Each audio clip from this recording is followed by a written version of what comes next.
So kani ato kani sugdan kani atong istorya karon is PG. Kabahin sa usa ka laki nga 25 anyos nga naa siya nakaila nga babae nga 38. Unya nag-reply sila, nag-chat, unya nagkita.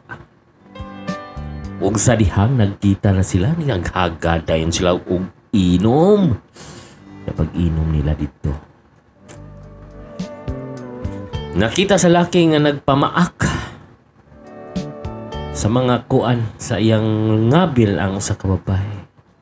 O dito kapugong ang laki.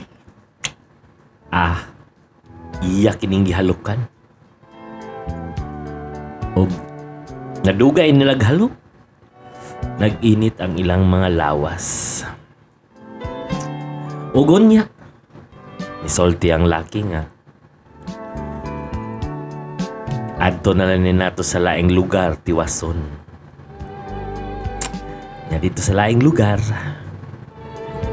ug nisugot pod ang babae.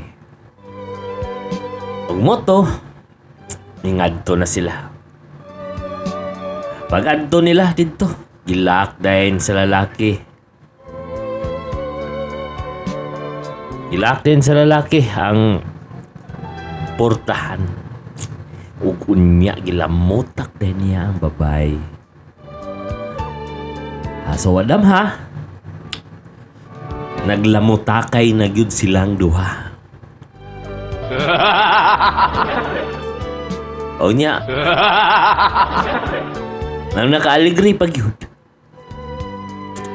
gihubo din nila ang duha kasinina. O nya, pagkuhubo nila sa duha kasinina, naglimutakay gahapon sila kuno.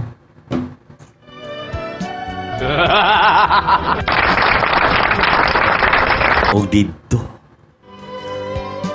gitilaan sa lalaki ang kamot sa babae. Tuo mo gunsa. Kaligri naman yun sa ilang kahimtang. Kay morag uhaw jud kay silang duha. So ato sa ning sugdan, ato sa ning suwayan ni ato kung okay ba ni atong tingog. Para siya mauwaw kay katong ganina kung pag-record kay mura kog naa sa langob. Okay, bye-bye.